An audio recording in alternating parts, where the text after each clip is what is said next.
మాజీ మంత్రి బాలినేని శ్రీనివాస్ రెడ్డి వ్యవహారం వైసీపీలో ఎందుకు హాట్ టాపిక్ గా మారింది? ఢిల్లీలో వైసీపీ చేపట్టిన దీక్షకు ఆయన డుమ్మ ఎందుకు కొట్టారు? వైసీపీలో గ్రూపు పంచాయతీలు తట్టుకోలేకే ఆయన పార్టీ మారాలని డిసైడ్ అయ్యారా? ఆయన మౌనం పార్టీ మార్పుకు సంకేతమా? Let's watch.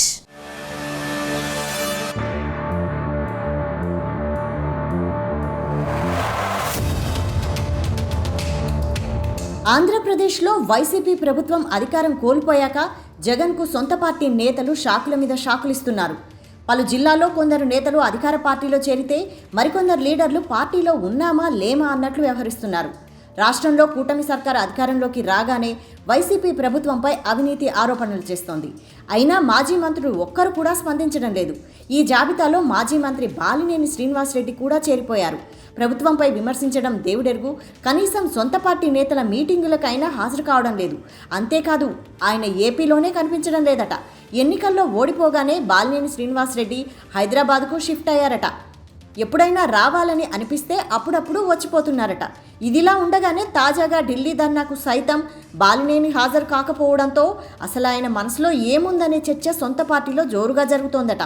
బాలినేని ఢిల్లీ దీక్షకు ఎందుకు రాలేదని వైసీపీ అధినేత జగన్ ఆరా తీశారట.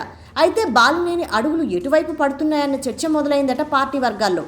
ఓవైపు వైసీపీ కార్యక్రమాలకు దూరంగా ఉంటూనే మరోవైపు ఒంగోలులోని తన క్యాడర్కు అండగా ఉంటానని భరోసా ఇస్తున్నట్లు ప్రచారం జరుగుతోంది.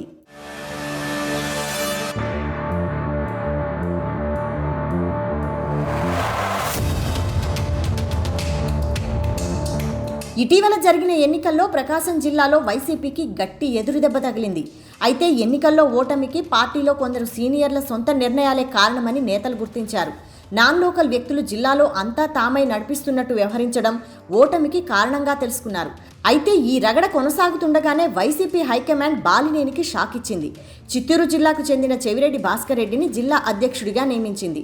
ఈ విషయంలో బాలినేని తీవ్రంగా స్పందించడంతో ఈ నిర్ణయాన్ని వాయిదా వేశారు. ప్రకాశం జిల్లాలో తనకు తెలియకుండానే నిర్ణయాలన్నీ జరిగిపోతుండడంతో బాలినేని హైకమాండ్పై ఒకంత అసహనం వ్యక్తం చేసినట్లు తెలిసింది. మరోవైపు ముక్కుసూటిగా మాట్లాడే అలవాటున్న బాలినేని వైసీపీ అధికారంలో ఉన్నప్పుడు సొంత పార్టీ నేతలకు సైతం టార్గెట్ అయ్యారు. తప్పు చేస్తే ఎవరినైనా ప్రశ్నిస్తానని, గతంలో జగన్ కరెక్ట్గా చేయకపోతే పలు సందర్భాల్లో ప్రశ్నించి ఇబ్బందులు పడాల్సి వచ్చిందట.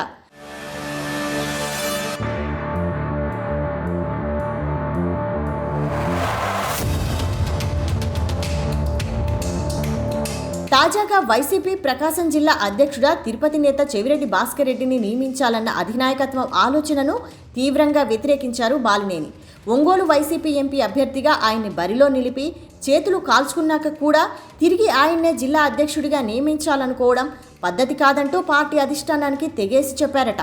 ఇతర జిల్లాల నుంచి ఇంపోర్ట్ చేసి ఇక్కడ పార్టీ పగ్గాలు అప్పగించాలనుకుంటే చూస్తూ ఊరుకునేది లేదని కూడా క్లారిటీ ఇచ్చేశారు. అయితే చెవిరెడ్డి విషయంలో అధిష్టాన నిర్ణయం మారకుంటే నా నిర్ణయం మారిపోతుందని కూడా హెచ్చరించినట్టు ప్రచారం జరుగుతోంది.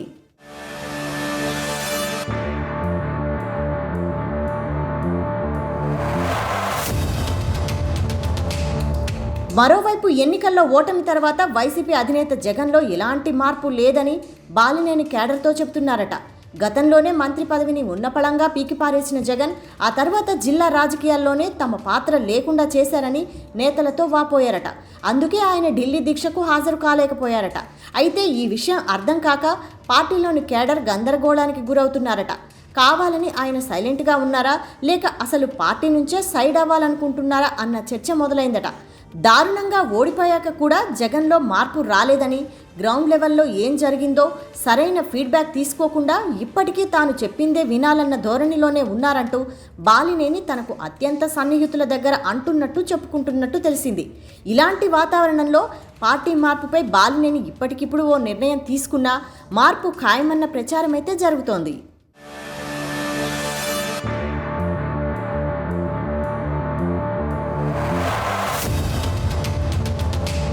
మొత్తంగా బాలినేని శ్రీనివాస్ రెడ్డి పార్టీ మారితే ఏ పార్టీలో చేరతారు అనేది కూడా చర్చనీయాంశంగా మారింది. ఆయన జనసేన పార్టీలో చేరితే బాగుంటుందని అనుచరులు ఒత్తిడి చేస్తున్నారట. అయితే పార్టీ మార్పు విషయంలో బాలినేని మాత్రం సైలెంట్గా ఉన్నారు. పార్టీ మారుతానని చెప్పడం లేదు, కొనసాగుతానని ప్రకటించడం లేదు. చూడాలి మరి బాలినేనిని అధిష్టానం బుజ్జగిస్తుందా లేదంటే పోతే పోని అని వదిలేస్తుందా అనేది తెలియాలంటే కొద్ది రోజులు ఆగాలంటూ పొలిటికల్ పరిశీలకులు చెబుతున్నారు.